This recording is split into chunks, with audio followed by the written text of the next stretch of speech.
If you create consecrated space, if maximum number of people are constantly in touch with consecrated spaces, you would see human beings would blossom with a completely different sense of wholeness, homogeneity, an organic way of looking at life, above all, full-fledged human being.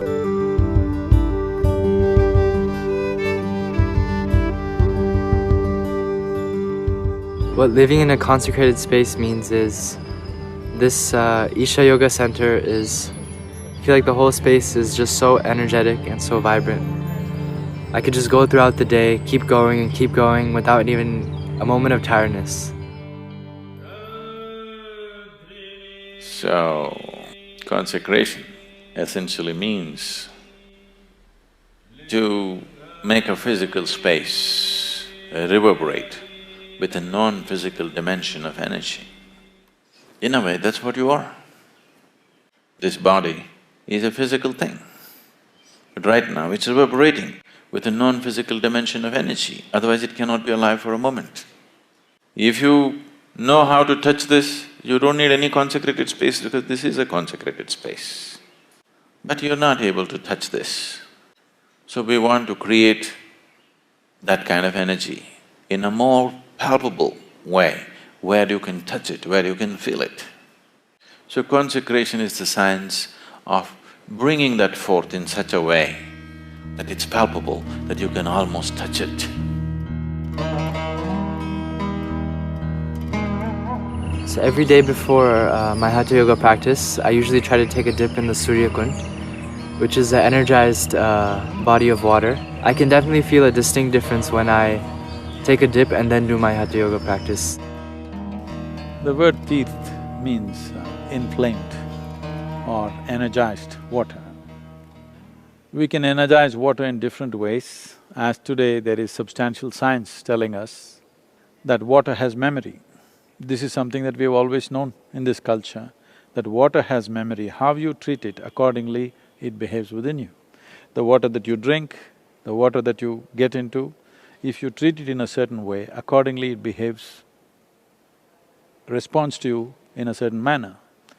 This body being over 70% water, if the water around you and the water that you take in are pleasant or energized in a certain way, this entire system can change.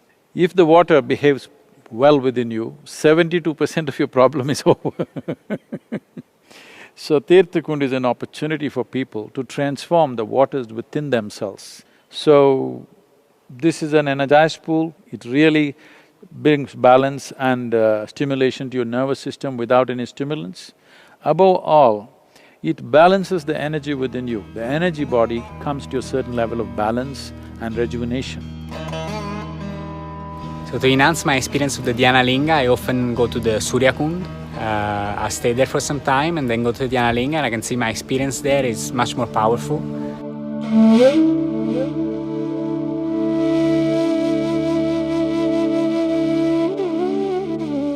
Whenever I feel overwhelmed during the program, I go directly to Dhyana Linga.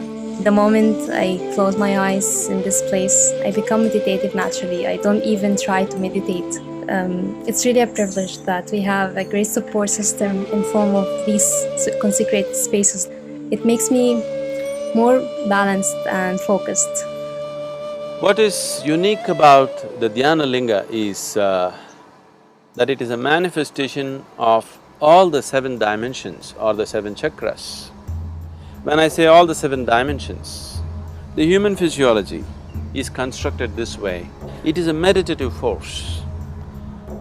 There is no worship, there is no ritual, there are no offerings for the Dhyana Linga.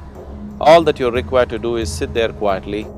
One has to just simply sit there to experience and imbibe the energies of Dhyana Linga. It's a live form. It has everything. As an energy body, it has everything as a peak human being would have. Only a physical body is absent, but in all other ways, it is like a living guru. So it is an opportunity for a spiritual seeker to do his sadhana in the presence of a live guru. The most fundamental thing why a spiritual seeker seeks a guru is because a guru can ignite his energies into a different dimension. That aspect of guru's role in a spiritual seeker's life is very well fulfilled by the Dhyana Linga.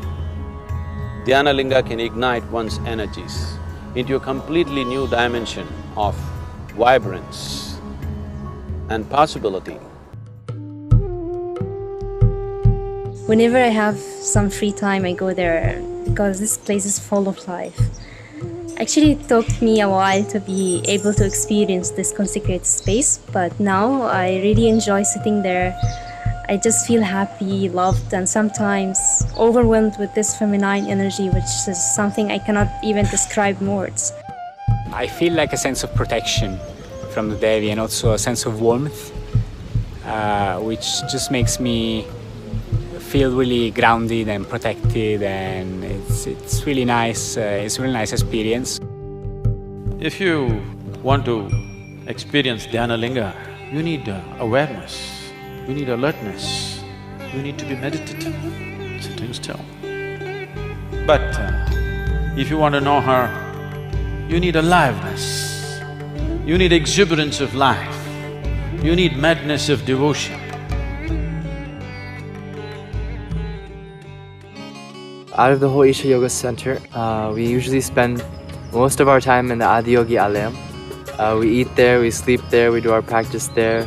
I notice whenever I'm in the Adiyogi Alayam, my practices happen in a completely different way. No one's there to really give me the correction, but somehow I have no idea how, but somehow the practices are getting corrected on their own, and just certain asanas that I really had a lot of struggle with, and like specifically Matsyendrasana, like for a very long time I had the flexibility to get my arm behind, but just a few minor adjustments and changes kind of allowed me to get in the asana, and that's something that's really unique to Adiyogi Alayam.